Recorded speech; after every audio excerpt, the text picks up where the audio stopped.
Well, good morning, everyone. I'm Karen Freeb. I'm a partner here at Bird and Bird, and I'm the head of our international hospitality, hotels and leisure team. I'd like to extend a very warm welcome to all of you today. It's great to see so many people here for one of our first in-person seminars in the series of seminars that we've been running since COVID started with HVS, AlixPartners and EP Business in Hospitality. So to get started with our topic today, we're going to be looking at inflation, which is something on everyone's minds and lips at the moment. We're going to have a couple of really good presentations to start with, moving on to our panel session at approximately 10 past 10, and we will finish promptly at 11 o'clock. So I'm going to hand over to Chris Shepherdson, Chief Executive of EP Business in Hospitality. I would just like to say as well, though, there will be an opportunity for further networking after we finish. Thank you very much. Thank you, Karen. That's very kind of you. We live in the most extraordinary of times, don't we? I mean, look at 2022. I think it's almost a book in itself. You can almost take each quarter and it has its own story. And actually, I think one of the interesting things what we're going to look at now is not just what story we traveled through this year so far, but what are we going to see going to quarter four as well? Because I suspect we're going to see yet another picture unfold. So I'm delighted to welcome two great speakers to come and start giving us that picture before we get onto the panel. Firstly, Thomas Emmanuel, Senior Director with STR, and followed by Catherine Cockhill, who is the Director of Hotel Intelligence with Hotstats, who I think are going to paint a picture for us that will really get this debate and discussion, our thoughts flowing. So Thomas, can I welcome you to the stage first? Well, good morning, everyone. Pleasure to be here. Thank you very much for the kind invitation. So as mentioned, I'm going to kick things off with a look at the data. I'll be focusing more at the top line, and this is going to be our agenda. I'll have a look at things in a European context, first of all. Then we'll drill down and look deep dive into the UK before I finish with a glimpse into the future. So let's begin with Europe. And how does Europe compare to other key global regions? So to begin with, we're going to have a look at occupancy on a rolling 28-day basis. And this is indexed to 2019. So we've really got two stories here. You've got China, the rest of Asia Pacific, still a little further away from recovery. Obviously, China's zero COVID policy and also the enormous outbound market that represents for the rest of Asia Pacific having an impact. But if you look at the other three regions there, Europe, the Middle East, the US, about 99 to 95% recovered. So we're very nearly there, but not quite. And you're going to see that pattern throughout this presentation. If we look at the same chart, but for average rates, we again see China just behind where it was. A bit of fluctuation in the Middle East, and I should have mentioned this on the previous slide, actually. That's due to the shift in Ramadan dates. But then you'll see there the rest of Asia, the US, and here in Europe, significantly above where we were rate-wise. It's not going to come as a surprise to any of you, but we're about 25% up across Europe compared to 2019. So the question then is, if rates are going gung-ho and we're nearly there with occupancy, why aren't we quite back to where we were? And if we look at the pure data side of things, it's down to group demand. You can still see it's significantly behind where it was back in 2019, whereas transient has been recovered now for a number of months. So we still need that group demand to come back across the continent. To have a quick look at weekday versus weekend. Now, of course, we all know that leisure has been a key driver of the recovery really ever since it started. And you can see weekends are still holding up a little bit better across Europe, but that gap is closing as corporate demand has started to come back quite rapidly. But let's drill down now and have a look at a geographic level. So key countries, occupancy, rolling 28-day basis, again indexed on 2019. And two countries there, Turkey and Italy, back up above 19 levels. Great to see. But you'll see then there's this cluster of countries about 95+% recovered. So again, not quite there. A few outliers, Greece a little bit further down, Austria, which was later to open, more restrictions and also very reliant on international and group demand. And then, of course, for obvious reasons there, Russia. Key cities, where are we? Well, this is year-to-date July, which is the last full month of data we have processed. And you can see this is, again, indexed on 2019. So if we think back to the beginning of the year, it seems a long time ago now, of course, but Omicron was rife. So January, February, bit of a write-off. But since then, we've seen things come back quite nicely. And if you look at some of these numbers, you see there Warsaw, Paris, Istanbul, Dublin, Edinburgh, all north of 90% of where they were in 2019. So year to date, pretty respectable. But it gets better as we get nearer to present day. So this is the same chart, but just for the month of July. And you can see just how much better it looks. And August, also with rolled up daily data, a very similar picture. But you can see there, no matter where you look in the continent, from Istanbul and Athens to Lisbon, up to Edinburgh, Helsinki, all 90% or above. And then you see there as well, Warsaw and Paris, north of where they were in 2019. So some good growth over recent months. If we look at that same chart as we did previously, but for average rate there, very different story. We all know the story, of course. We're back up above where we were rate-wise, and really quite considerably. You see there, Greece, Turkey, north of 50% of where they were, Italy 30% up. And even those laggards as such, still in the teens in terms of percentage change as such since 2019. So rates in a very, very different place. And if we look again, this is again year to date, so do cast your mind back. Remember January and February, indexed on 19. It's a sea of green across the continent, rates in a far, far stronger position. Now, of course, inflation is one of the key topics of today, and I'm sure the panel will be talking about it at length. But the data that STR presents is nominal. But what we can see is when we strip out the impact of inflation and look at real ADR growth, and again index it on 2019, we can see since really the end of May, we've seen real growth in rate terms across Europe. So it's not just inflationary growth that we are seeing. So our forecast for Europe, before we move on to the UK, this is an aggregate of all the cities that you see listed at the bottom of the chart there. And by the end of this year, so the quarter that we're just approaching, we are forecasting RevPAR to be 106% of where it was. Now, of course, that's going to be driven by rate, but above 2019 levels. Softening a little bit as we move into quarter one, those economic headwinds, obviously, that we're all aware of, very apparent before. Our forecast anyway, saying across these European markets, things recovering back and growing more strongly as we move into Q2 and beyond, hopefully with inflation coming down somewhat. So that was Europe. Let's have a look a little bit closer to home at what's happening here in the UK. And this is a chart you may recall STR presenting over the webinars we did throughout the pandemic, and I think it's really quite impactful. So this is UK real GDP and UK hotel demand, so the number of room nights sold, indexed to January 2000. And you can see just how closely correlated they are over a 20+ year period, until, of course, we get to COVID. And you can see just how disproportionately affected our industry was when compared to the rest of the economy. But look at our recovery. Look at that spike. We're basically back up in line with GDP as a whole. So I think that's obviously a very positive message, and you'll see that as we move through this deck now. So to look at occupancy, this is rolling 7-day daily occupancy, 2022 versus 2019. And again, that same pattern emerges. We're nearly there, but we're not quite there. And you can see that's been the case now for a number of months, just slightly below 2019. And why? It's the same answer as we see in Europe. Look at group demand. It is still significantly behind, whereas transient, as I mentioned earlier, fully recovered, but groups still trailing significantly. Looking geographically and splitting the country loosely into two, we've got regional UK, so that's the country excluding the capital, and then you've got London there. And you can see there is definitely a different story. We've talked since the pandemic happened about regions doing better, regional markets, staycation markets, all performing more strongly. And I think you can see that is the case. It's quite intertwined, that line between 19 and 22 in the regions, whereas there's still a bit of a gap, and a bit of a visible gap here in the capital, although it has closed, as we all know, over recent months. Now, this is actual occupancy. So not indexed, actual occupancy for the month of July. And looking at our key cities, looking at the UK as a whole, 83%. August, as I mentioned, was strong as well.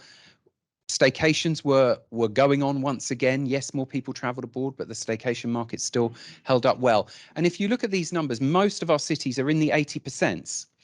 Now, that might not seem much to us in the UK who are used to seeing these numbers, but if you compare to a comparable country, France, Germany, Spain, Italy, for example, and you have a look at actual occupancies, particularly in those regional cities, there's a significant gap. Those European markets would give their right arm to see occupancy levels at this level. So it does really, for me, underline the strength of our industry here in the UK. Now, what about onto rate? Well, this won't surprise any of you, of course. You can see significantly above where we were pretty much since Omicron disappeared as such. But again, stripping out inflation, looking at real ADR indexed to 2019, now since the middle of June, we have seen real ADR growth across the country. So the impact of inflation is obviously there, you can see, but in real terms, we are still growing. And if we look at our key cities, well, again, it's a sea of green, all of them in the teens, basically, in terms of increases on 2019, and Belfast, they're leading the way, 26% above where it was. Now, I want to change tact for the end of this short presentation and have a look into the future.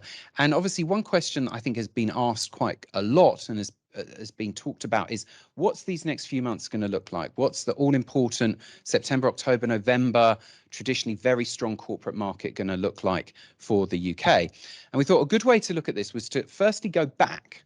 And we're going to go back here and look at business on the books as of the end of May for June, July and August. Okay, so going into the summer months where obviously a lot more of the demand would have been leisure-based. And you can see there it's pretty much in the 40% mark for most of these markets, stronger in those with a better or stronger leisure base, I should say, like Edinburgh or Belfast or Dublin. If we fast forward then to the end of August and look at what was on the books for the next 3 months, so that all-important September, October, November, you can see most of them are in the 30s or the 40s. So it has softened a little bit. And if we look at that difference, you can see there the pace of business on the books, with the exception of Cardiff and Liverpool, has slowed. Now, but it's not slowing by much.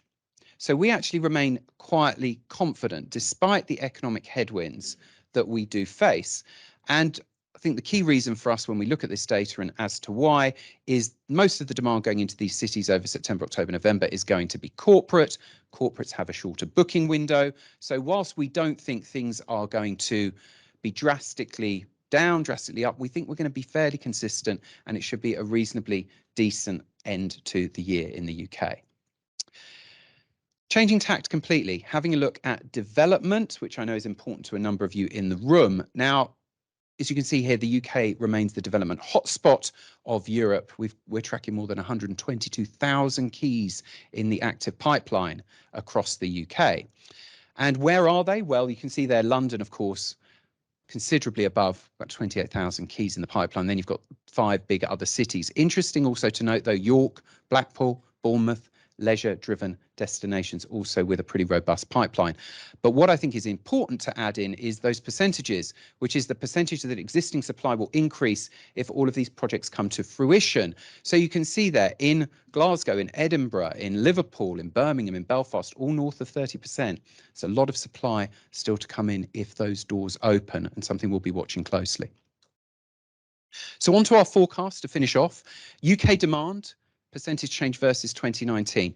You can see they're basically pretty much back to where we were, but we are forecasting a little bit of a slowdown, particularly into the beginning of next year due to those economic headwinds. But then we do feel quite confident post Q2 onwards that demand is going to lift back up again.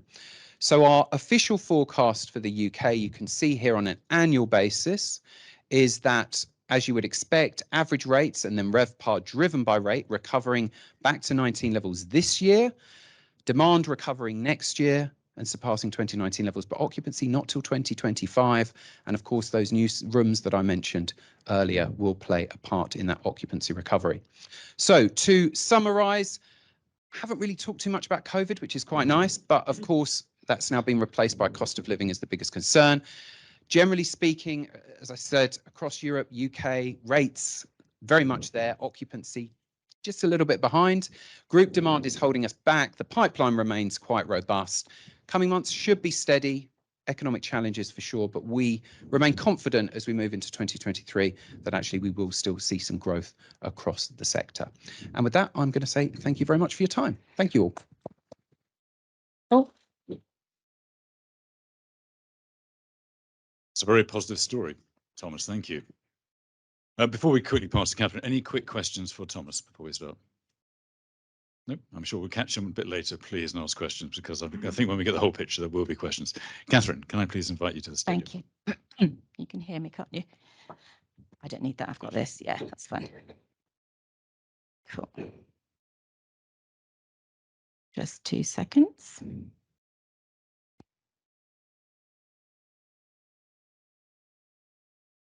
Ooh.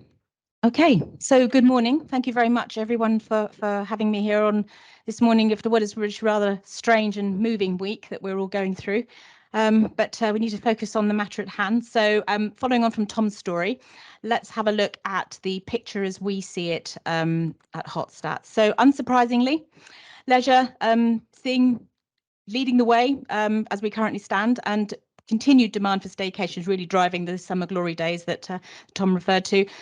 Very positive also for those of us who were looking at their empty meeting rooms and perhaps weeping into their cups of coffee over what to do with all of this space, as we do see a return to the conference segment, at least to a certain extent. And from a rooms perspective, at least, we are heading back to 2019 levels there. And as we'll see, this is finally starting to translate into some of that C&B revenue that hoteliers have been looking for. Corporate also starting to come back, but we really need to wait and see whether this return and the travel budget cost savings that companies have put in place are going to become a more permanent feature, and whether we're really going to get back to that great 2019 level that we all had. And lastly, of course, tours and groups still really struggling. It's perhaps the late clearing of COVID and the lead time for this segment that is having an impact there, and would be interesting to see what happens with that in the contracting that is now in place for next year.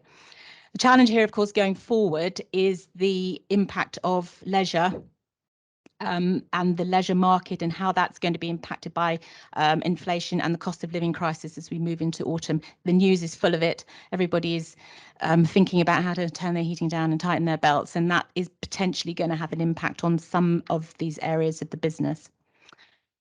So moving into that bumpy road to recovery, this is a 6-month rolling index versus 2019, and we wouldn't normally measure a trend over a single month or even 6 months, but 12 months rolling average would be the norm. But in these fast changing times, this chart gives a slightly different perspective.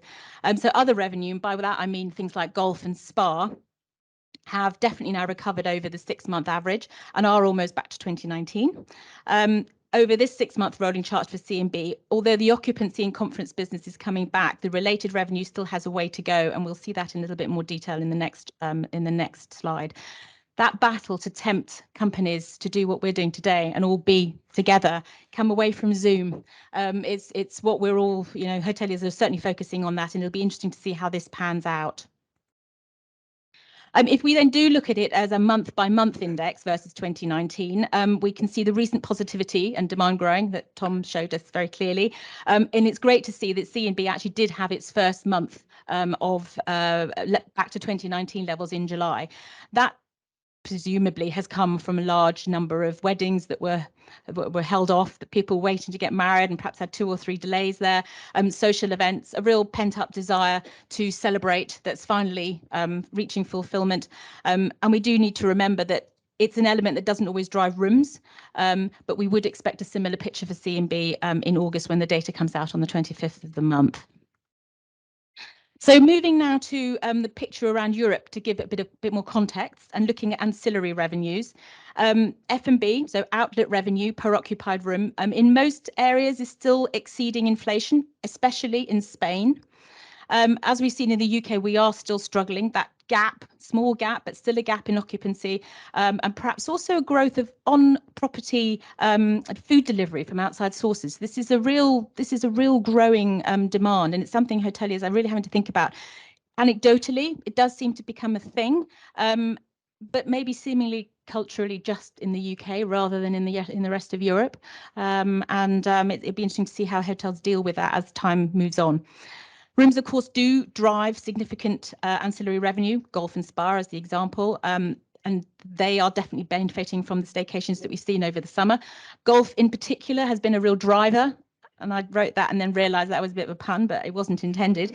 In the UK at plus 36% over the same period in 2019. People really did go out and buy golf clubs and are spending a lot of time having a lot of fresh air and being out in the open. And you can really see that here. We do love our golf.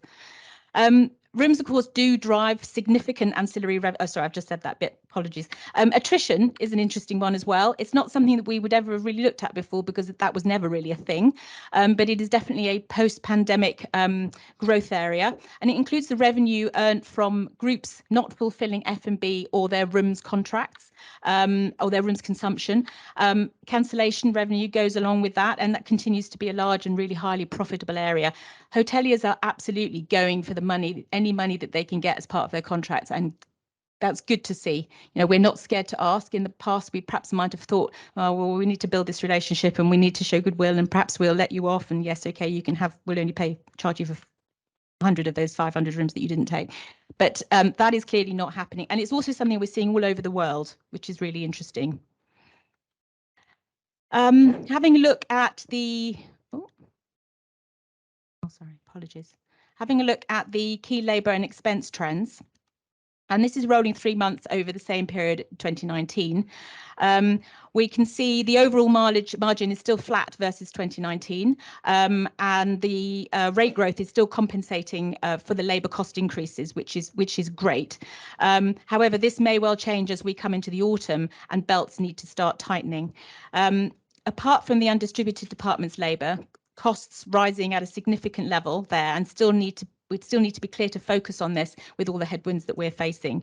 F&B cost of sale at 7% is in line with inflation. And of course, hotels have not been keen to pass on that inflationary rise up to now, but that may not continue in the future because that may be impossible to do. Looking at booking costs, we can see the OTA impact here. It's further affected by the high ADRs that we've seen, which we've all been enjoying, but of course that does mean we're paying more for that cost of acquisition. And then just to talk about the undistributed department labour, back in Q4 and Q1 2022, we were looking at areas around -25, -35%. So, you know, people are coming back into the industry. It's a mix of that. And also where there was a possibility of offsetting some of that cost increase, that is almost no longer the case. We really are back to where we were. That is not to say it's easy to find staff. I know that's something you're going to talk about. The difficulty in finding people and then having to pay them more money is an ongoing struggle. Utilities, I'm going to move on to in more detail because at plus 35%, or worse, if you just come out of your contract, is right at the top of the current sleepless night pile, I would imagine, if you're a management company or a GM. Looking at profit margins before we do that, the impact overall shows that there's surprisingly very little change in the GOP margin at the moment. But remember, these were our very key busy months. At the moment, F&B is the only area that is struggling to reach those profit margins that we saw in 2019, and rooms have so far been able to offset a lot of that cost and those cost increases in other departments. I think for F&B focused hotels, never mind for pubs and restaurants and bars who are entirely reliant on people coming in their doors and eating and drinking. They also run on much lower margins, and those cost margins are starting to outpace revenues now. And again, it was in the news yesterday. I heard, how they're going to cope with the continuing increases is a real struggle. But as things currently stand overall at the moment, departmental profit is relatively stable. We're going to have a look at which asset class is most impacted by this a little further on. But let's look at energy. That not very quiet elephant in the corner of the room, the biggest concern for us all. As you can see, the UK, both in and out of contract here, so out of contract is the orange line, versus Europe as a whole, to give us a bit of context. For those coming out of those 3 or 4 year fixed terms, they are seeing some of them over 200% increases in their unit cost. It's absolutely astonishing. Businesses, of course, are not blessed as yet, as households are. I don't know if we can call ourselves blessed, but at least there is a bit of a cap. But businesses are not blessed with that. And we have to remember also that we are at the lowest point of the year for consumption. So the scary part, if there is one, is probably still to come. And there will be a real need to maintain that excellent ADR that we've been seeing in order to try and stem the impact of that as we move into Q4 and Q1 2023. And if we have a look at where this might move, we've had a look at this slide that has the European regions on it, and we look at Southern Europe, which is the bright orange line. You can see they are here impacted by their peak season and therefore the peak energy demand for cooling and air conditioning. So it's the other way around from us. I mean, we've all had a hot summer, but you know those hotels all have air conditioning, and you know it's a massive need at €10.88 per available room, or £9.44 if we translate it into pounds as of today, versus the £8.18 that we're currently seeing. And really, this could be a good indication of where we might be heading as the winter starts to bite. And if we just look at who is impacted the most by this, so this is rolling 3 months profit margins, and this is the profit picture by asset class. The red numbers indicate the cost base percentage. Apologies. There we go. Apologies. As we know, full service and luxury hotels have a higher cost base, but they can also drive much more ancillary revenue. Luxury also have a higher discretionary cost base, more potential for flexibility. And also finally, luxury has seen the highest uptick in ADR, and it's the only asset class that has grown in profitability at a macro level over the last 3 months.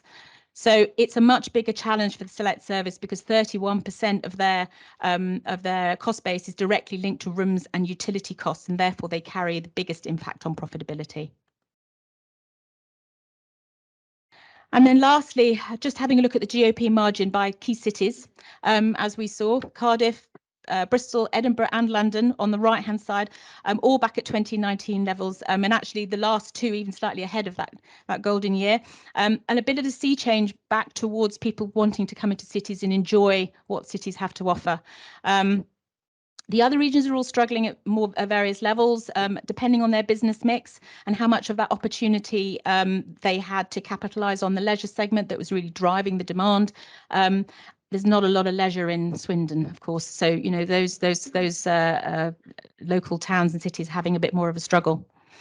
So to sum up, and looking forward, rooms labour definitely feeling the pressure of lack of people wanting to come back to these roles in particular, and that results in pushing up the wages, as we know. And I'm also not mentioning COVID or Brexit today, which makes a nice change, but it is definitely still a feature. Is the leisure demand peaking? And if so, what's next? What's going to pick up the slack? And when will we start to see the rest of that group business coming back? Hotels need to focus on what they can drive while still controlling that cost of acquisition. And lastly, energy. We are expecting to see a global impact, and certainly for us here as well, an impact on the energy and cost of living that we are all expecting, and that is potentially going to affect the demand into the autumn and the beginning of the next year. But as we know in our industry, when the going gets tough, this industry has shown incredible resilience, and I'm sure we're not going to be beaten by this, and we will come out of it the other end stronger and even more experienced in how to deal with all the disasters that life throws at us. Thank you very much indeed. I think you saw a kind of 6-month dip and then coming out again. Is that fair? Do you follow that as well? It's what we're expecting to see, yeah. But I mean, we're always looking at the P&L behind, so it's a trend. But yes, I mean, all things being equal. But if we kind of build a picture here, yeah, we're looking at a 6-month of difficulty, perhaps, yeah, and then looking for a kind of steady recovery. And you know, all it would take really for something to the continued improvement in the situation with the war and you know what happens there, that could, I mean, by 2024, let's all hope we have moved beyond that, and you know that's what everybody needs to see. And of course, there's a lot of other threats around. And there's lots of other threats around as well. Yeah. Okay, great. Any questions for Catherine and Thomas before we move on? Michael, just give an insight on the group business or the events business, which I represent at an advocacy level. I mean, there's been enormous pent-up demand. Events that were booked for 2019, 2020 and 2021 have all taken place during the summer period. And there have been some really iconic national celebrations with the Jubilee. We also had the Commonwealth Games, and we had perhaps an unsuccessful unboxed 2022. And we had Farnborough. None of that's going to repeat. The only sort of glimpse of opportunity is the coronation, which will happen sometime next summer. But group business on the books for the end of the third quarter, the fourth quarter, and the first 2 quarters of next year is abysmal. And there is another elephant in the room, which we haven't spoken about, which is the impact on incoming travel from Europe. We are definitely seeing international event organizers deciding that Britain is not the place to hold international events because they are worried about unknown issues that might spring up, which will disrupt travel between the UK and the EU, especially based upon the Northern Ireland Protocol negotiations. So we are finding that big international conventions, which might have been booked in London, Manchester, Liverpool, Birmingham, are being sent to Paris or Brussels or Vienna or wherever anywhere else. So, and Farnborough doesn't take place next year either. So I don't think there's going to be a quick resolution to the group business situation. And it's where it's why being really focused on where you can make cost savings, where it makes sense to. Also really good to see that salespeople are coming back into the industry. I would say that, obviously, but we need those people to be out there building relationships, and it's good to see that that is coming back, and that, you know, there were some significant savings made by not having those people or as many as we had, but that is going to come to an end, and we have to find a way of generating new interest from companies, trying to bring them back out perhaps, but also, you know, and the other side of that is when if leisure peak demand falls off, then, you know, what's going to replace that? The biggest opportunity is the return of dining. That could make a big difference, yeah. Do you have any thoughts on that, Thomas? Okay. We're concurring. Well, can I thank you both? That's very great. Can we just give them applause, please? Pleasure. Thank you. I think that set the scene superbly for the panel. And can I now introduce Russell Kett, Chairman of HVS? Russell. Thank you very much, Chris. Morning, ladies and gentlemen. And can I invite our distinguished panelists to come and occupy these seats? You know, having set the scene so ably, thanks to STR and Hotstats. Yeah, there should be one each of you. Nobody's sitting on anybody's knees. I want to open the discussion not only to this panel of experts, each of whom comes with their own brand of experience and each with a different angle. So from your left to your right, we have James Salford, a partner here at Bird & Bird, Graham Smith, the Managing Director of AlixPartners, Jan Hazelton, the Vice President of Development for Europe and the Americas of Kerzner, Aidan Macaulay, the Senior Vice President of Managed Hotels in Northern Europe for Accor, and last but not least, David Nicholson, Vice President of Finance for Europe of Jumeirah Hotels. Please welcome them now with the usual round of applause. Now, I have prepared a number of questions that we could easily spend the next 45 minutes discussing. But I'm very, very keen to ensure that your questions have a role to play in this discussion. Please don't wait until the end before raising your hand. And please don't walk out of the session while still not having your particular question answered. We'll somehow get a microphone to you. Just raise your hand and we'll deal with that.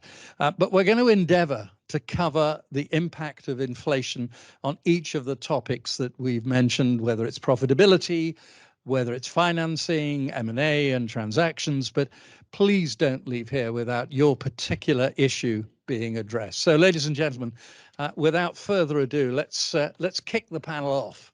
And I want one answer from each of you, okay? And if someone else has chosen the answer, tough. You've got to find a different one. So what is the single biggest challenge affecting the operation of hotels at the present time relating to the impact of inflation on hotel business? So only one. And I'm going to be nice to my friend David because he's going to answer it first and we're then going to work down the line. So James, you got a problem. One issue, David. Well, it's a cost of living staffing. Can you hear him? Yep, good. Cost of living staffing, we've all seen it in the press, and the wage inflation from February even to the summer, we did a salary survey, has gone up again. We can't keep throwing money at it. So that's the biggest issue. Okay, Aidan? I would say that, but choose that one. Make sure your microphones are on. I'm not sure that we can hear you. If you're coming through the system like this, Hopefully, your microphone. yes. Ah, that's better. It's working. I was going to say people, of course, that's the obvious one. But as we've been clearly told, we can't copy. Energy. Okay, Jan? Working down the list, I would say it's going to be supply chain issues with inflation. How many of the supply issuers are going to have wrinkles in their service because of somebody going out of business or having trouble continuing to keep up their supply? Okay, Graham? I think I'd probably say just the uncertainty. I think as we come across all of these issues, you could ask 10 or 15 different people and you'll get 10 or 15 or even 20 different answers to what the future holds. We've got far more people here, so I'm going to come to you and yours. So I think it's the uncertainty on all of these issues that makes planning really, really hard. It's interesting, this uncertainty issue. It didn't sort of come out in the rather bullish and rather rose-tinted spectacles examinations that our two distinguished speakers before us came through with, but certainly I'm left with a concern about this whole uncertainty business. James? Well, thankfully I had two and nobody held either of them. Clearly, the impact of inflation is going to have on interest rates, I think, is going to be a big factor for them. Okay, so you've heard 5 different ones. Has anybody got another one in the audience? Just shout it out if you think that there's another issue that we haven't enumerated here. And I'm sorry to the people on the other side who can't actually see us, but imagine that you can. Anybody got one that you want to throw in, or have we picked up the current issues? Okay, so let's assume that we have.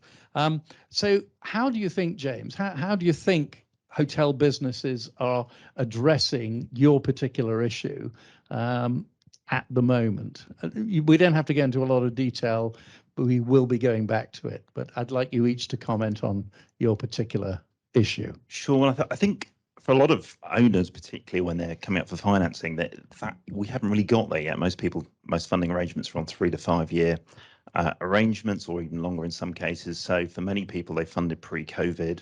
The world has fundamentally changed since then in terms of what they're going to pay for their debt. And as you said, we'll come on to it later, but that is, we are starting to see people come through and starting to refinance on deals, but there is clearly going to be a huge challenge in terms of the cost of debt. And obviously the inflation, the numbers we're looking at today in terms of profitability, of course, remember, they're all above the line. The cost of debt sits below those figures. So none of the inflationary numbers, the profitability numbers we see when we come to these conferences and look at GoPar and all those other statistics, none of those factor in the cost of debt. So Graham, bit of a difficult one for you to say how hotels are addressing the issue of uncertainty, but how are you noticing that level of uncertainty coming through in the discussions that you're having with hotels and stuff like that? Yeah, so the work I do in the hotel industry is all around corporate finance and restructuring advice. So how that plays through and how we see people respond to that in terms of uncertainty, at the moment, it really means putting many plans on hold. So people who are looking at M&A deals, looking at raising money, or even facing into restructuring discussions and negotiations, at the moment, it's translating itself into really just a wait and see, because the difficulty comes when you start talking to the finance teams within the hotel groups or the borrower. Well, all they can really do at the moment is present scenarios rather than here's our definitive forecast. So whilst we wait for the fog to clear and sort of narrow those confidence intervals, we're seeing it translating into just people waiting to see. Thanks. Jan, supply chains? Well, supply chains can go in two directions. One from operations standpoint, and for operations, you need a really good general manager who's good at crisis management, who can sit and understand, look at the situation and figure out alternatives. And that's going to be something that they will have to add to their toolbox. The other side of the supply chain issues is in development, and that's again, that's going to be something where during your underwriting, you're going to have to maybe look at longer time frame in terms of construction and all sorts of other issues that go along with that. It sort of worried me a little bit, you talking about development and so forth, when Tom was showing his slide of all those thousands of rooms that are coming on stream. You want to hazard a guess as to what proportion of that is actually going to open?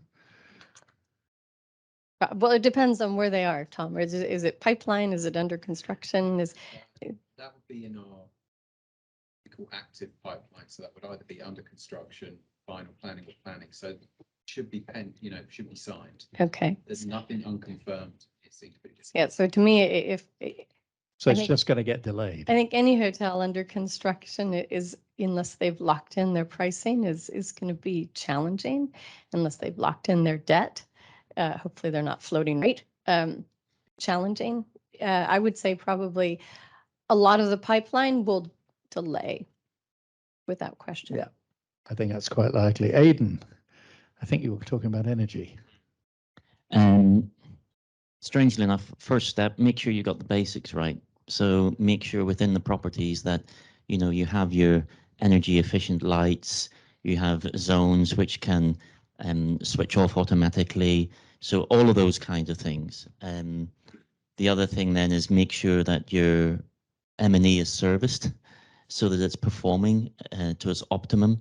And of course, ensuring that your business management systems are all up to speed, so that everything is functioning correctly, and that if I put it, the more straightforward elements that you can do within your properties are being done to minimize the energy expense. We're going to come back a little bit and talk about energy in a little bit more detail, but finally from you, David, your addressing of this issue. Staffing people? Yeah. What we've done, we've got the buy-in now of all the executives and the HODs, because it's everyone's problem. It's not only the HR department, but we've also looked at benefits, because everyone's now up the rates across London for housekeepers and food and beverage. So what we've done, we've enhanced staff feeding, for example, canteen. We now do a cooked breakfast, a 3-course lunch and a dinner, which is more than what we were ever doing before. Staff outings. We would normally do a traditional Christmas party. We're now doing 4 a year. And it doesn't have to be a big ballroom event, just get everyone to mingle together and get together. But also looking at the cost of turnover, the cost of uniforms, recruiting, and then just keeping people, we're constantly managing people, giving feedback. And we're slowly seeing a positive switch over the last few months. Okay. Question for those of you who feel qualified to answer. How on earth are you able to put together a budget for 2023 against the background of all this uncertainty, against the background of energy price rises, against the background of staffing difficulties, and et cetera, et cetera? How many people in our audience are putting together budgets sort of at this present time or starting to think about it? None of you. Oh, interesting. Oh, well, at least 3 of you have had the courage to own up. 4 of you. I suspect it's more. Jan, what are you going to do about budgeting? Are you just going to sort of take a blank sheet of paper and hope that it all comes to fruition? Or? Well, first I can say I'm really glad that I don't have that under my remit, because I think it'd be a very difficult task. And so I tried to poll some of our GMs and salespeople on budgeting. How do you know what to budget for next year? And the general response I got from everybody was sort of a blank stare and just like, it's really hard. we don't know. And I think the problem is last year when you're budgeting for 2022, nobody really anticipated that the rates were going to do what they're doing. I think we all hoped that there was going to be a good recovery, and there was, and nobody could budget that. So now, you have maybe, your executives or your boards looking at you trying to budget for 2023 and saying, well, look how you under budgeted for last year. And I think that's a very dangerous place to be, because as you're concerned, everything is very uncertain. If the war continues on for another year, that can be very detrimental. If something really horrible happens with that war, even more detrimental. But if it ends, in the next 2 months, 3 months, then your budget, you're going to be exceeding your budget greatly because of a lot of things here in Europe that will then come into play. So I think it's a really difficult question to answer. But I think the way that probably to look at budgeting is you look at what you did last year and you try and make some estimations that budgeting based upon group cycles and event cycles in the marketplace, and make some educated estimates as to how your business is going to trend. Aidan, what do you want to add to that? We're just starting the process now at hotels, and never more important in a budget presentation is going to be the page of assumptions. And because only one page. Well, yeah, small writing. Because we need to base it on certain assumptions. Will we get it spot on? Of course we won't. But it's the point of trying to make sure that the variable is reduced as much as it possibly can. I remember looking at last year, and clearly last year we had to drive rate. We saw what was coming with salaries, payrolls, benefits. We saw what was coming with energy, although we never imagined it would be anything like this, because of course it was then just made drastically worse by the war. So a lot of assumptions, and we're building it now. David, anything to add to that? I'm right in the middle of budgeting and the same assumptions. We're in an energy contract now, but it's coming out next year. So I'm already working with the broker to see what the impact could be. Then we have the new rates coming in effect in April. So that's another big hit. Food inflation. And then we don't know where we're going to go with the wage inflation. So a lot of different assumptions. And we're trying to maintain the same margins we've pulled off this year. So are you doing one budget? Are you doing two? Are you doing three? Are you doing a sort of, this is our base budget and this might be what happens if certain things come along and so forth? Currently on version 2, and I think I'll be on version 4 or 5 by the end of the year. James and Graham, you look at budgets as part of what your general day-to-day work is. Are you noticing anything that would be helpful for our audience today to share in? When it's on. I think there's a couple of things coming through, certainly when we're looking at transactions that are coming to the area. Clearly, we've talked about staff costs, energy costs, people trying to factor those in. I think the latest predictions of someone's come out, I think it's Goldman's come out potentially saying inflation might hit 22% by the beginning of next year. That is an incredibly high number to predict. Do you want to put that in your budget? Probably not. But look, it's very difficult to say. And clearly the currency fluctuation is something that people are beginning to think about. There's a positivity for that in the sector because we're seeing huge amounts of inbound capital because of where that currency is going, but that is going to filter through into prices as well. So again, trying to build any sort of predictability about currency. And again, some of the projections we've seen show the pound sinking to $1 to the pound, which is slightly depressing for anyone going to the States on holiday. But you know, that's a factor people need to think about as well in terms of their budgeting. I think Goldman's 22% is where their fees are going. So, Graham, anything to add? So I think what we are seeing is that the budgeting process itself is a lot more in depth. It is having to go back to not quite a zero base, but really looking at each individual constituent part and seeing where that particular cost has gone to, where the capacity is in the business to provide that, rather than simply rebasing it back to a previous period. One of the things we're also seeing is that in the budgeting process, really trying to understand, referencing back to things like lending covenants, what does a business need to do to avoid running into an issue in terms of its banking covenants? But as your kind of base case, sort of to understand your hurdles and your thresholds that you simply have to meet.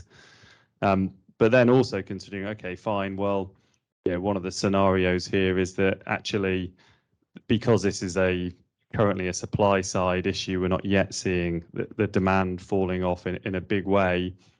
If these supply side issues get resolved, maybe things do get better. The gas price starts to come back down from the significant highs it's been. What might that do on the upside?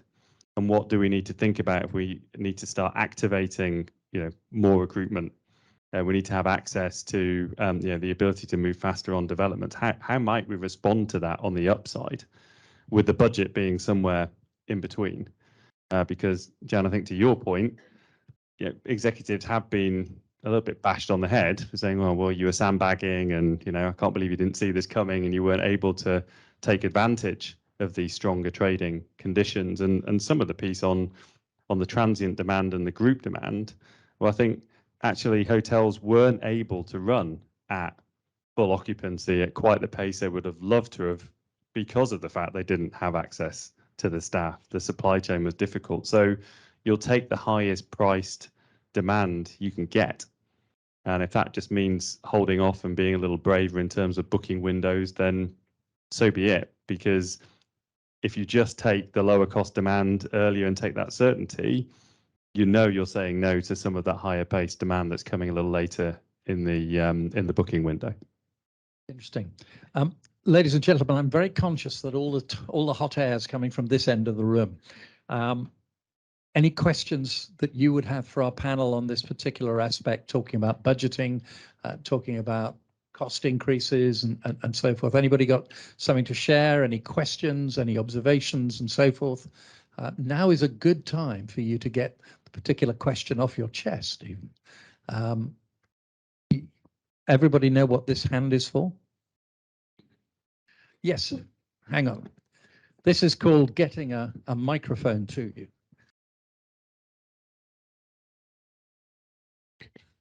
Elena Lavisova, I work for Brookfield, and I just wanted to know how you approach and how you see the rates growth post 2022, obviously record year, and how do you budget for 2023, especially in maybe some of the resort markets which have seen 20, 30, 40% rate increases this year? Great question, Jan. You've had enough time to think about it. It is a great question. And it's, I think our company, we're in the complete sweet spot. 10 years ago, nobody wanted to invest in ultra luxury resort destinations that were, very far away. Today, they're the darlings of the industry, and they've been a hero during COVID. And so we've been very fortunate that our business has been relatively robust, given that somebody can get to one of our resorts, the country's open. But saying that, rates, exceeded all of our expectations, I think, this year. I think we're going to have a banner year. We're very excited about it. Next year, I think budgeting process needs to be careful because, especially at our level, fortunately, luxury demand is a bit inelastic because the people that have money still have money. They probably made more money during COVID. And so they price changes don't affect them too much, but we also don't want to burn good bridges. And so I think we need to be very careful in balancing out, increasing rates to reflect increasing costs without question. And the good news is that from a, hotel standpoint, you can reprice every night. If inflation gets high and your costs that you're providing this service for increase, you can kind of balance that out over the course of the year. So a difficult question. I think it needs, obviously, you couldn't put in a budget where your rate doesn't increase, but I think it just needs to be carefully thought through. Hey, rate has to go up. Rate has to increase. I don't think we'll see the increases that we've seen this year. I think we have to be, because the segmentation this year has been a bit different. And I also think that there's a few factors impacting this year. Of course, we were all locked up for 2 years. So to be very honest, you'd pay whatever you had to pay to get away. The second thing is that it was difficult at the airports. If we think we had problems in staffing, then look at the airports. We actually come out shining, I would say, a bit more in comparison, and everybody has their challenges. So I'm not digging the airports. It's tough, but people would avoid airports, so they stay at home. It's a beautiful country, by the way. There's lots of places that people haven't seen, but whenever you've done it, you want to go overseas again. So there's going to be more overseas travel. So I think there's a few factors. I was on a plane to where was I going? Budapest. A couple of months ago, as I was getting off the plane, which was full because there's not many of them, waiting to leave the plane, I was surrounded by about 6 Americans. They're all going on river cruises. And then they were saying, oh, when are you going back home? Oh, well, after this river cruise, I've got the one that I paid for a year ago. I've got the one after that I paid for 2 years ago, etc., etc. So there's a lot of that's built into what we've seen this year. Plus, vouchers. People have been spending all those vouchers, which, once you pay for it a year ago, it's like free money, right? You sort of go and use it because you have to. So there's a lot of those elements that are in. Coming back to it, rate has to go up because costs continue to increase. But I think we need to look at segment by segment very carefully. Okay. David, anything to add to that? But I want to delve a little bit more into one aspect of budgeting and profitability for next year before we go on. But no, I'm the same. We need to push rate a little bit on this year, not too much, but it's the segments, the occupancies. So we need to focus, get that corporate business back. And we're hoping to slowly see the group demand come back to the city centre hotels. That's one area that we haven't seen come back strongly at all. Go on, James. Russ, there's one thing obviously coming up towards the end of this year. So conventionally for hotel operators, they will deliver their budgets to their owners in beginning of December.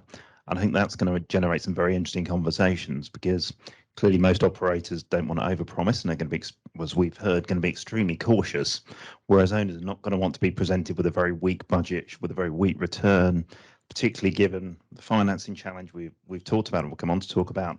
I'd be to hear from others on the panel or anyone in the room who is setting that budget, how they're going to handle that conversation, because I think that's a very, very difficult challenge to go to your own and say, here's the economic world. Yes, it's tough. Here's your return this year, and afraid you're not getting very much. That takes a lot of courage. Ma'am, you've got a question?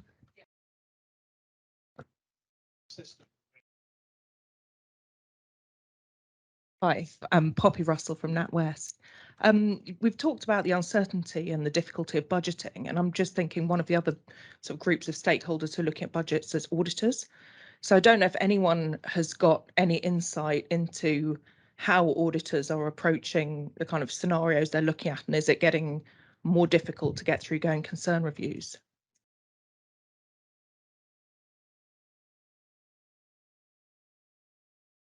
Yeah. You switched it on. Graham, you're the nearest thing to an auditor. All my sins, I did used to be an auditor, but that was a long So time did ago. I, but that was a hell of a long time ago. I think from that going concern, that audit picture, the key thing that we see coming up time and time again is mostly around the fact as to whether there's a loan maturity date coming up within this next kind of 12-month window. And there are concerns around just that refinancing risk. But certainly what we've seen with people who have had those refinancing windows coming up within the audit period, then there does seem to be a pretty sensible conversation going on in terms of, well, actually, if we look forward at where budgets are, where we were last year, relative to the leverage covenants in particular, is it reasonable to expect that that can be refinanced? Does the borrower enjoy the support of their lenders? And certainly what we're finding is that existing customers are well supported by their lenders. There's again an appreciation as we headed into COVID. There was an appreciation that wasn't anybody's fault. This isn't bad management. It just affected everybody at the same time. Similarly, with the issues that are being faced today, these are external shocks which aren't really controlled or driven by the management of a particular borrower. Sure, some may well have had the foresight to lock in 3-year forward energy contracts, and good for them. Others haven't, but that's a normal business decision, which I don't think lenders are penalising borrowers for at the moment. So we're not seeing evidence of auditors really clamping down at the moment. It's more of a focus, but it's still a pretty sensible dialogue around that. I'm going to move the conversation a little bit on, seeing as you've drifted into the area of financing and so forth. So let's just ask, has there been any impact yet on high inflation on the availability of finance? Simple question, James. Are we seeing money out there, or is inflation putting off the lenders? Well, you've only got to look around the room, and there's plenty of money out there. There's no question at all. I mean, there's a number of lenders in the room. How can you tell that? I mean, they're not waving. Because I know them all. But I mean, take for example, if you financed a hotel in 2019, generic, let's say a £20 million hotel, you put 10 million of debt on it, you're probably paying a 3-year fixed LIBOR rate at the time is about 1%, probably sub 1% actually. Your margins at that time were about 225, 250. So let's say 3.5% was the cost of your debt. So on £10 million, you're paying £350,000 of interest a year. Move forward to today, I think 3-year SONIA swap rate this morning was about 384. I think most people in the room will be putting margins on top of that, about 325. So you're talking about 7%. So you're talking about 68% increase in energy costs. We've got 100% increase in debt costs. And there's not much conversation about that, but that is going to factor through to what is available, because that then feeds through to, well, wherever your profitability goes, and clearly rates are going up, costs are going up, and that's quite a positive story. But your debt costs have doubled from 2019, and that is going to impact on whether you can borrow, particularly how much you can borrow. So I think we'll see a number of owners being asked to put their hands in their pockets to put more equity in. They may or may not have that. We may therefore see, and we have seen assets coming to market where people have got a portfolio and they're selling one to generate some cash. So I think we'll probably see more of that coming forward. But come back to your original question, is there debt? Yeah, there's loads of it. It's just whether your hotel is generating enough profit to sustain the interest rates that we're now looking at. Are you finding debt for development, Jan? We have few development projects right now that are going to be looking for debt. There's mortgage brokers out in California that keep sending me emails just recently of the success that they've had in financing a project. And I'm impressed by how the interest rates are reasonable, especially, in America, the interest rates are much higher. So there's going to be debt out there. It's just going to be at what price? Aidan, David, being from an operational perspective, what should you be doing, or what should you be advising our audience members to do to keep their lenders on side? Probably communication. Focus on driving top line, maximizing it. We heard earlier about not only rooms but all other ancillaries, trying to maximize top line, and then strong communication, because then it's keeping them engaged of what you're doing about that, what you're doing about managing the middle of the statement, control what you can control, and that's some of the advice I'd say. David? The same. I'm talking to my bank at least once a month, sharing the results, but also at the beginning of the year when we had the swap from LIBOR to SONIA, we used it to negotiate our facilities agreement. And it was very uncertain times, but we were able to drop our governance tests right down. And the bank was very open to it. And if there was another crisis, they said they'd even open to discuss it again. So I was very happy that it went very smoothly with that. Interesting. Before we move off this particular topic, Graham, anything to add from what has already been said? So I think one thing we've certainly seen across broader hospitality and leisure markets and also the broader corporate market is the presence of credit funds, lending funds, alternative lenders as you call them. Certainly in our experience, we've seen them have a greater proportion of the market in the broader corporate space. And, you know, undoubtedly, as that uncertainty has increased, the cost of finance have increased. We've seen certainly on new deals from the banking market, probably more caution on those new deals. Plenty of support for incumbent borrowers, but yeah, new deals are much tougher to get through kind of banking market at the moment.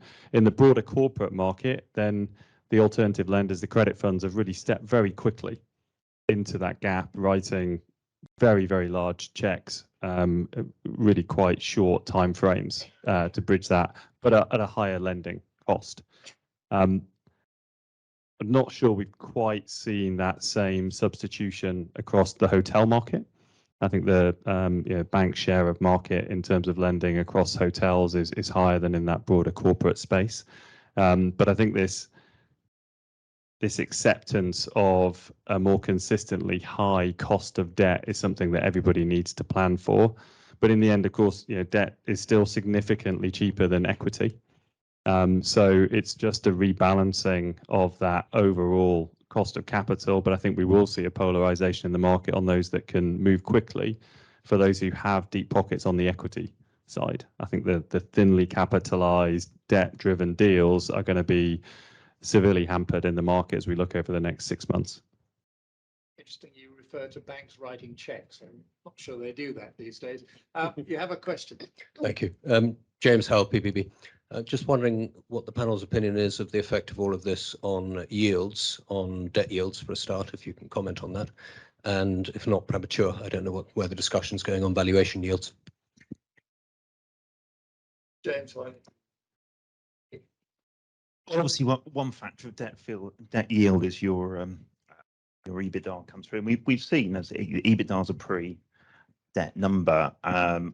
You want my sense, if you look at most hotel acquisitions, which from the I'm not a valuer, but most valuers are looking at what will people buy, and you're looking at predominantly a market that is driven largely by debt-backed buyers. I mean, there are some pure equity buyers, and one of the things we continue to see is huge appetite, a massive appetite from international investors. We're seeing lots of US coming to the UK now, wanting to buy assets, mainly because the continued collapse of the pound against the dollar. But you're still looking at a market that is heavily skewed to debt-backed buyers, and you want my view, I think inevitably debt quantums are going to come down. That means I think you're going to have to see some coming off of price, because it just must be, because if the cost of debt's coming down, debt quantums come down. The cost of equity, we are seeing a few people a bit cheaper on the equity, but you've still got to put that together. So I think prices must come off. Do you want to come in, either Aidan or David, on any aspect of debt? No? Okay. Just on the debt, I mean, we see what you see, James, in terms of those kind of spreads. Obviously, you get the step up in the base rate, but also, people are at least adding sort of another 100 points on the spread as well, again, just to factor in that increased risk. We weren't really going to be talking about valuations today. And I'm looking at my colleague, and if she'd just get off her BlackBerry and stop doing her emails, I would get it. Oh, taking note. I was going to ask Sophie Perrott if she wanted to have a 2.5% or tuppence halfpenny's worth of input on valuation. Thank you. Can you hear me? Hi, I'm Sophie. Yeah, on valuations, very good question. We definitely see the impact on discount rates from the change in the context in relation to a level of debt that hasn't returned the cost of debt. bunch of other things. It's been difficult yet to see that terminal cap rates would have been directly impacted by all this uncertainty and changing context. I think very simply, there is a lot of wait and see, and there is a lot of capital, and those two things combined are kind of still holding values and keeping rates, cap rates quite competitive still. And I think that is also partly due to a desire of being competitive, being able to place your capital, which is placing pressure on the return on equity. So all of that is kind of playing into a very sort of grey area, I would say, for the moment, but no clear evidence yet of higher cap rates, I'd say.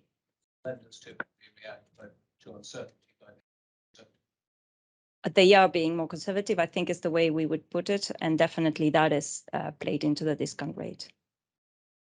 Okay. Any other questions before I move on? Chris. So let's talk about M&A and transactions and see where we're heading, and to what extent have buyers and investors dealing with inflation, what have they come to the conclusion of when they're looking at investment? We keep hearing about there's so much money out there. It doesn't look like inflation is putting them off. It doesn't look like supply chain issues are putting them off. It doesn't look like this whole cost pressure that we've been talking about, the staffing issues that you've mentioned, not even the uncertainty, Graham, seems to be putting everybody off. That wall of money just wants to keep spending, or am I mistaken? I think it does want to keep spending, but I think volumes of deals are way down. I think the difficulty being really is just that buyer and seller perception of what it is we're going through at the moment. If you're sat there as a seller and you don't have anything forcing your need to sell, then you talk about inflation and you're talking about a transitory issue, and come next year everything's going to be fine. You sit there as a buyer, talking to your financiers, to your lenders, and the conversation goes to, well, what if it isn't? And unfortunately, whilst you get those two perceptions sitting there, I think that's what leads to this period that we're seeing at the moment with people waiting to see, because that's an impossible gap to bridge. And a little bit with COVID, everybody could see that this was temporary. And why would you ever sell anything whilst you're going through a temporary period when 6, 9, 12 months down the line, it will be better. Okay, we're not going to stay closed forever. It will be better. So of course you wait. I think as people look at the uncertainty and the input costs, people look at gas price and think it can't possibly stay at 7 times the cost that it was. Nothing works at 7 times the cost. So that can't be the answer.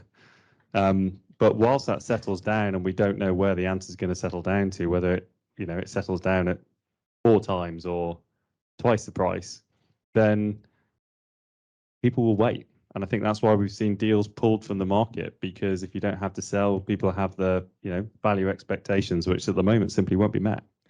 But what's going to happen when hoteliers who have now probably underinvested in their hotels, they've not spent capex, even if they had it, they haven't spent it. From a physical perspective, it's out of whack with its competitors, and they can't get the money to spend it. Their customers are going to desert them to go to down the road to Jumeirah or Accor or whatever, because they have kept up.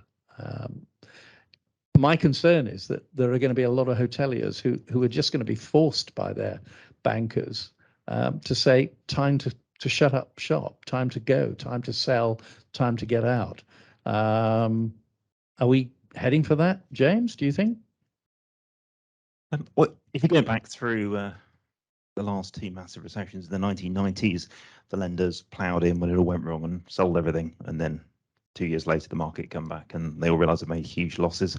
And then you go back to the great financial crisis of 2008 and the complete opposite happened. People had sort of learnt their lesson And it was different because back then you could list the number of banks who lend to hotels on one page, whereas now I think last time I spoke to a debt broker, there's something like 350 lenders in the market, and that was all extend and pretend, and banks and lenders taking equity stakes to try and balance it out. So, what do we? I mean, Graham, you and I have talked about there's been very little distress at all in the sector, given what an incredibly challenging couple of years we've had. But what we have seen some lenders start to do is to encourage, and I've used that word lightly, owners to sell an asset to free up capital to de-gear, and that's why we've certainly seen one or two assets come to market, and I think we'll see more of that this year. But we will also see a whole diverse range. There's so many lenders now. I think the banks are constrained by the FCA and their duties to be fair to their customers. They're right, but the debt funds are not. I think some of them are extremely good, and I think we'll see some of them actually pull the plug. So I think next year we will see assets come to market for a range of reasons. Some will be enforcement, some will be borrowers having pressure put on them to sell. Okay, I'm conscious of my friends in the audience, certainly on this side, are not getting their fair deal here. I want to make sure that if you've got a question, that now is a time to ask it. So just raise the hand. Same goes for anybody else in the audience, even though they're not on this side. Before we lose the time with the panel, I want to make sure that your questions are covered. So if you have a question, raise the hand. But in the meantime, let's talk about the mezzanine debt market or the alternative debt market. You raised, I think it was Graham, you were talking about it. I'm always conscious that the capital stack, you know, you've got your senior debt, and then you've got mezzanine, and you've got all sorts of things. And as a valuer, I always used to get very concerned about the overall amount of debt on a property nudging its way up to that 90+%. Are we likely to return to those sort of days? Are we likely to see really high loan to value ratios as we have noticed in the past? Or has everybody learned the lessons of the great financial crisis and going back to the early 1990s even, some of us? Are we likely to see a return to rather too much debt? One of the areas that I think we will see people turning to sources of debt like junior debt, mezzanine, structured capital is going to be when we've got refinancings that are coming up, where when you look at just your senior debt position and you look at the cost of debt, what that's doing to interest cover, maybe what's happening to profitability, it is likely going to compress the amount of senior debt that's going to be available to you. And for the owners, then their option is fine. They could put their hand in their own pocket to fund that gap through equity, or they can look to some of those alternative sources of capital for more junior debt, mezzanine, structured finance to try and bridge at least some of that gap. I don't think this is going back to a period of time of ultra high leverage, but I do think we will see more of those situations where people are using it to perhaps bridge back to more normal times where the uncertainty is reduced, maybe the cost of finance has settled back down a little bit, but they're going to be faced with a refinancing hurdle that they've got to get through, and they'll look at all sorts of options to do that. So I think that's where we will see a broadening out of the type of instruments that will be used for hotel financing. Anybody else on the panel want to interject on any aspect of this? James? Yeah, I don't think we'll see ridiculous overgearing. I think lenders, whatever but the spectrum, they're far more focused now on affordability and ability to service debt than they were back in 2007 when it was a pure LTV play and people just looked at the value and went, we can lend 90% on that. It was 97.5, obviously, it was the highest I've ever financed anything on, which did lose a load of money. So, we won't come back to that. I think what we are seeing is some quite inventive finance, and I think that's what we'll see this year, is people looking to do quasi-equity type plays where if we've got owners struggling to refinance, people will come in and share the equity with them. I think we'll see a bit more of that. We've seen a few examples of that coming through. So there is definitely some inventive finance out there for people who are struggling to get financing away, and I think that will probably be the trend we see next year as people try and get deals away, given the background of lenders being far more accommodating than they have been in the past. Thank you. Aidan, I think you wanted to jump in. I guess it's not my field of expertise, but I guess it's optics, right? And how far ahead they're prepared to sit and adjust, and it's easy to pull the plug. But that's a very almost knee-jerk reaction, and I think maybe people have learnt. You hear what you just said, and others, that people are trying to find solutions, and that's got to be a positive thing. Okay.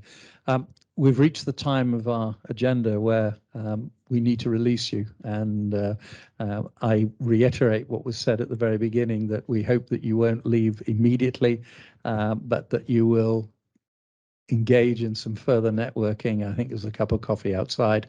But before I hand over to Karen and Chris to bring everything to a conclusion, I'd like to ask the panel one more question on your behalf, this is. And for this, they will need their crystal balls. It's September 2023. And you, lady and gentlemen, have been invited to comment on the latest annual UK inflation figures and the Bank of England's base rate. Okay. Remember, it's September 2023. I want one number for each. So 2 numbers each. David, what are they? It's a tricky one. So for the base rate, I would hope it doesn't go above 2.5, where we're sitting now, so only a couple more lifts. But inflation, everything I read, it's going to peak and then drop back towards the end of next year. So it'd be nice to be 6% instead of the horrible 12, 13. Okay, Aidan? I was going to say 6 and 3. Do you mean 9?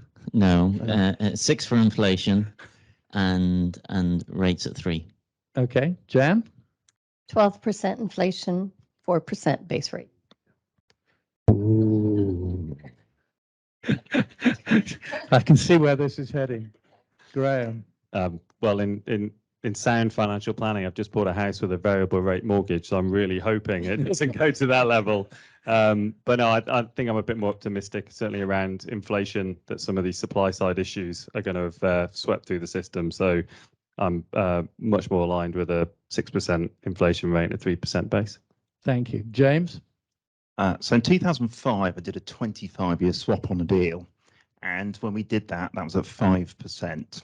And I remember sitting with the trader, showed a graph who said, since the Bank of England base rate's been published since 1680 something or other, 5% for a 25-year period is historically below any rate we've ever seen in 340 years of publication of the Bank of England base rate, which just shows how strange the last 10, 15 years have been. The answer to the question, I think, will be at 4%, because I think the Bank of England have to do something, and 8% for inflation. Interesting. Okay. Ladies and gentlemen, please join me in thanking the panel.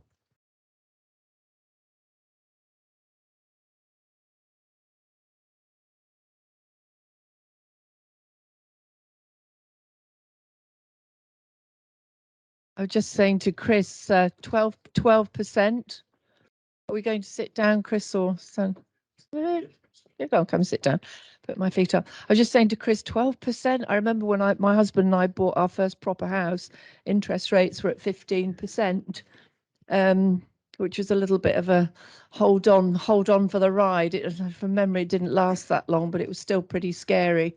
A time when people were going into negative equity and losing their homes. So let's just hope we don't get there.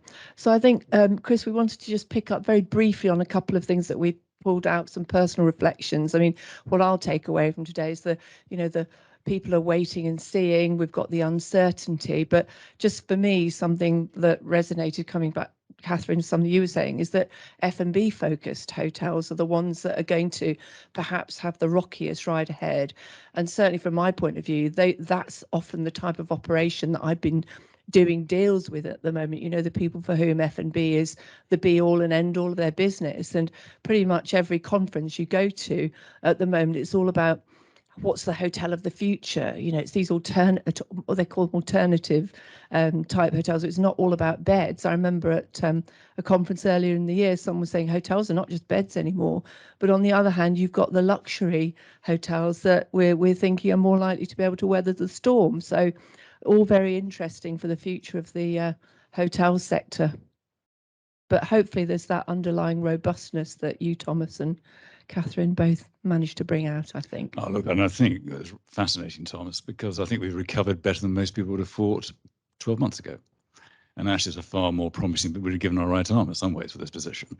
However, there's so many dangers still coming. It's going to make an even more fascinating next 6 months as well, isn't it?